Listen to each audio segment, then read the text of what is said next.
Hello, my name is Kevia Collins, and I am 49 years old, and I want to share my testimony with you. It's called an unordinary situation. Okay, so last year, I have been praying for years for a doctor to hear me.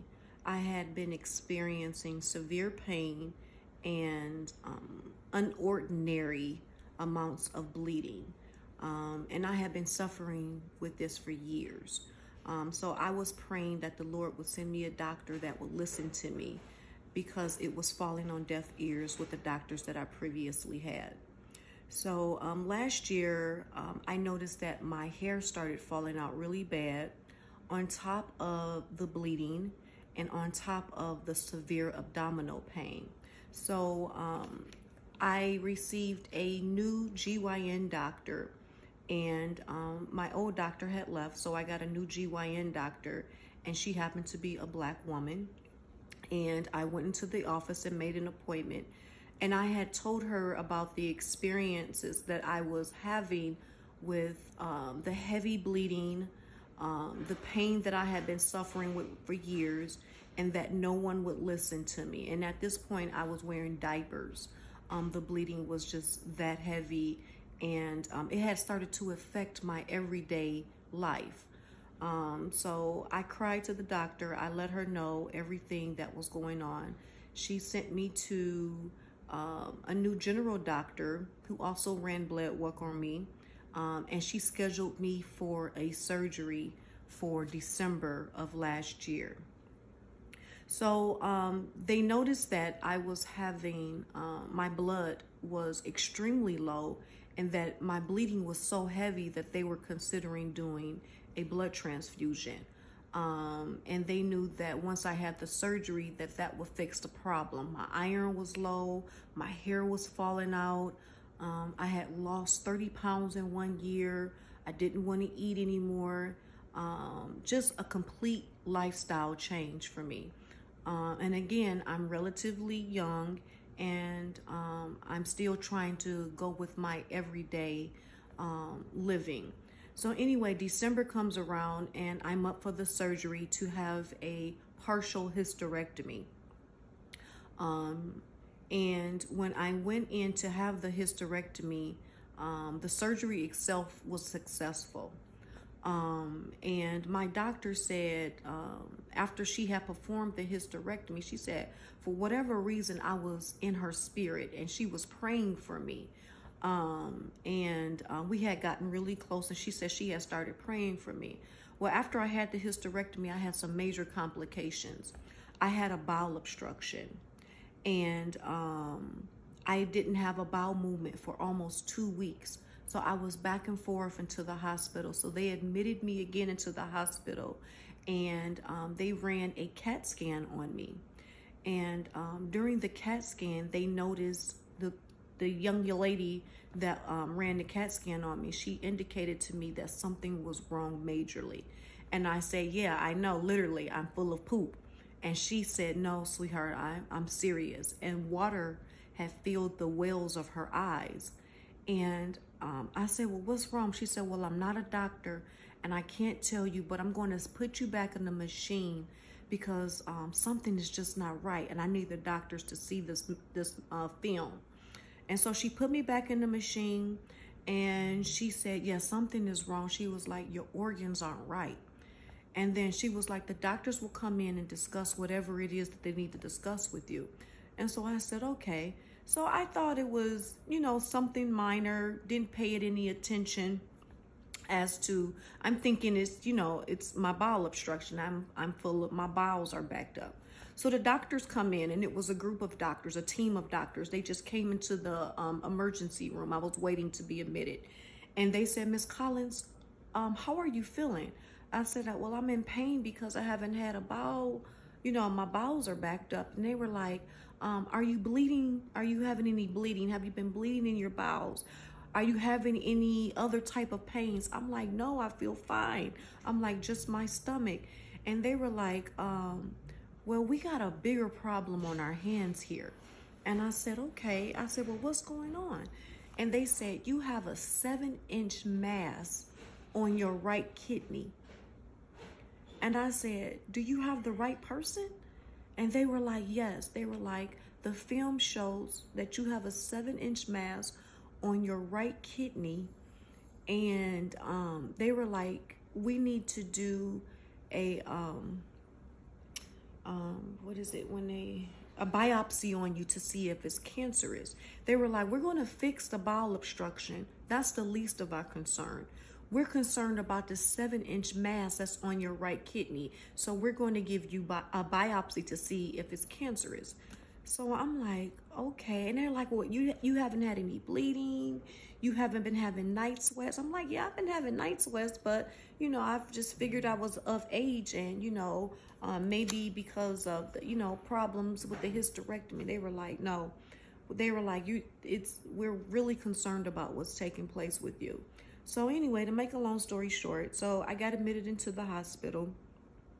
I was praying that I wouldn't have to have the procedure for them to the bowel obstruction where they will have to go down my throat because I'm not asleep. And I had already been through so much with the hysterectomy and everything. So I didn't have to have the tube that they insert down my throat.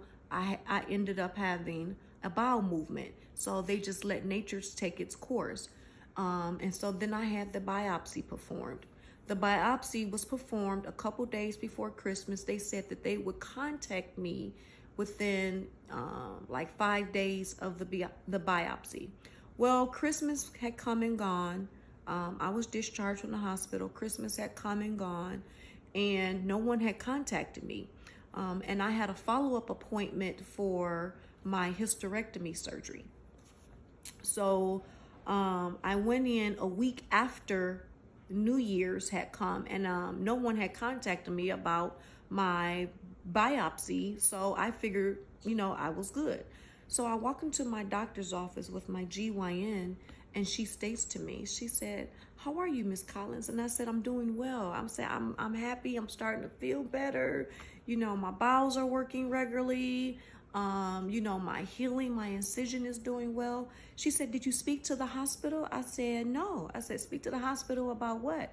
She was like, they didn't tell you? I said, tell me what? I said, the doctors didn't call me from the biopsy, so no news is good news. That's what I assumed. No news is good news. And so she said, oh no. She said, they didn't tell you. She said, you have no idea what's going on, do you? I said, no, tell me what? She said, you have stage 3 cancer. I said, what? I said, I have stage 3 cancer. She said, yes. And I was in shock because that was a couple weeks ago and I hadn't received a call from anyone, the hospital or anything. She was like, they didn't call you or tell you anything? I said, no. She said, I'll be right back. So she went to get her report. And she said, well, I'm not, a kidney specialist and I don't do cancer. She said, but I'll try to make out what it says. She said, it looks like you have a common cancer. She said, and I don't know what stage is that. She said, I think it's in the beginning stages. She said, but I'm going to refer you to a specialist. I'm going to call him right now and let him know what's going on. And she said, did you drive here by yourself? I said, no. I said, my husband drove me. She said, good. She was like, maybe you guys go out to breakfast and you discuss with your husband what's taking place. She was like, but you definitely have cancer. And I said, okay. And so she contacted the urologist and he told me to come into his office the next day. So I went out to breakfast with my husband. I burst out crying at breakfast and he said, it's going to be all right. God is going to take care of you.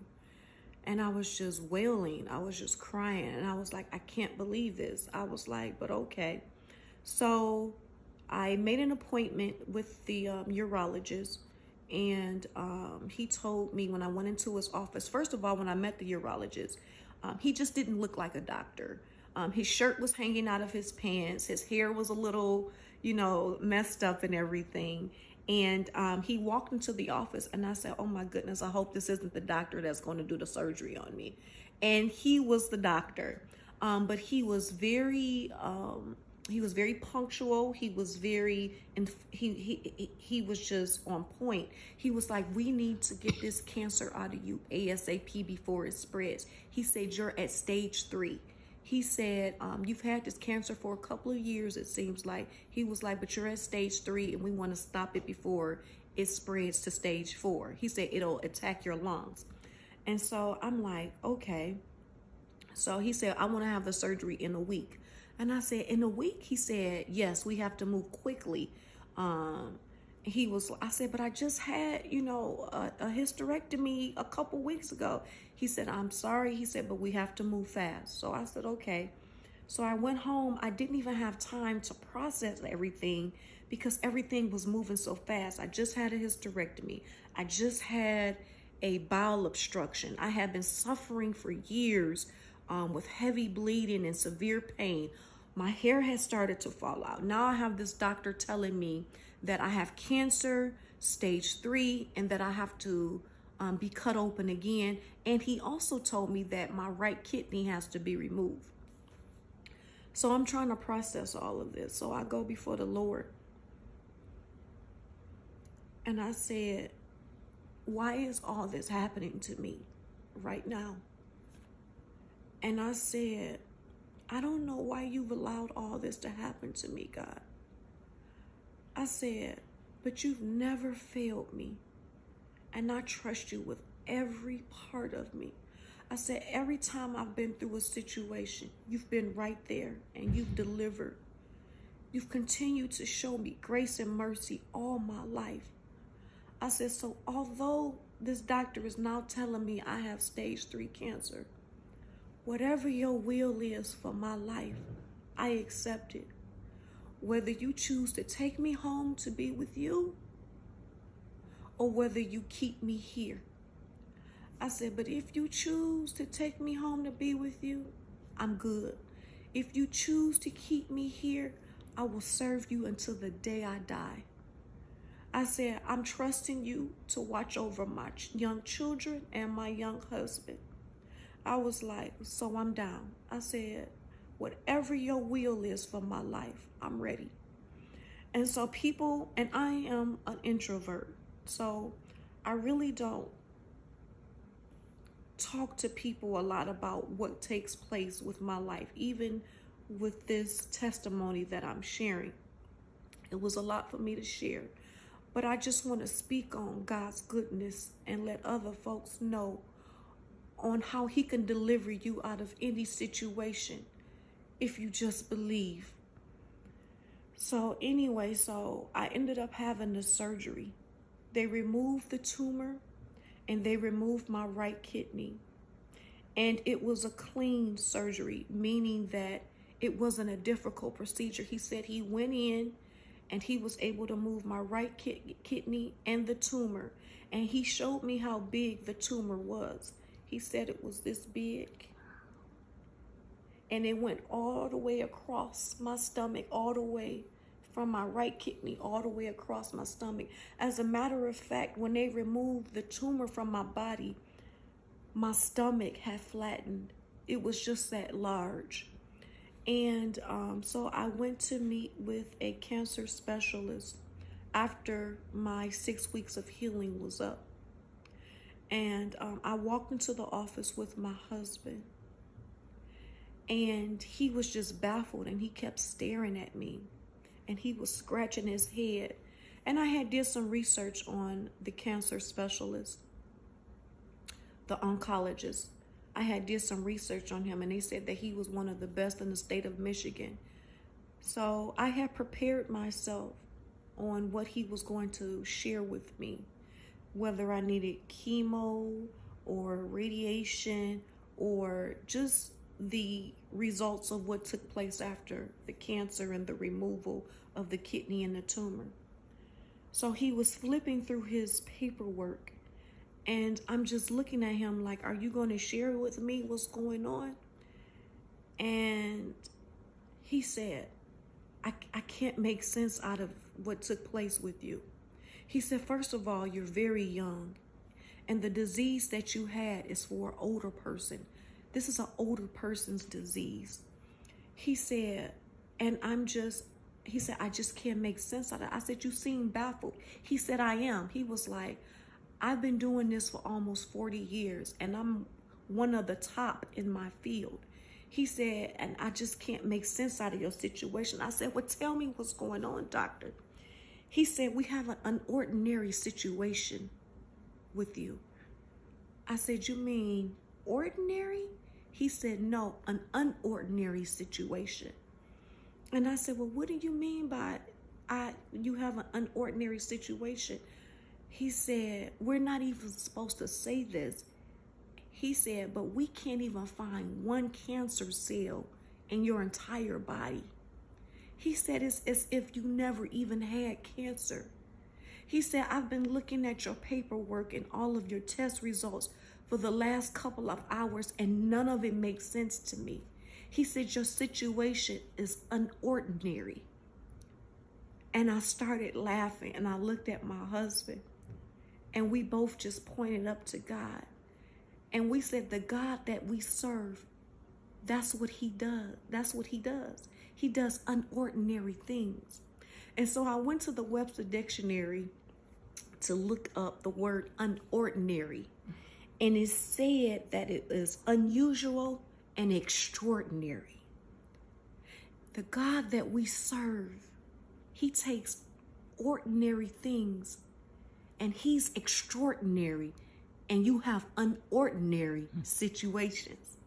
So no matter what the situation is, God can take ordinary things, and because he's extraordinary, he makes them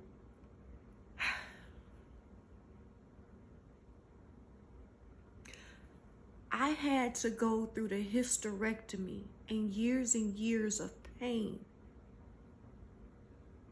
and a bowel obstruction so they could find the cancer.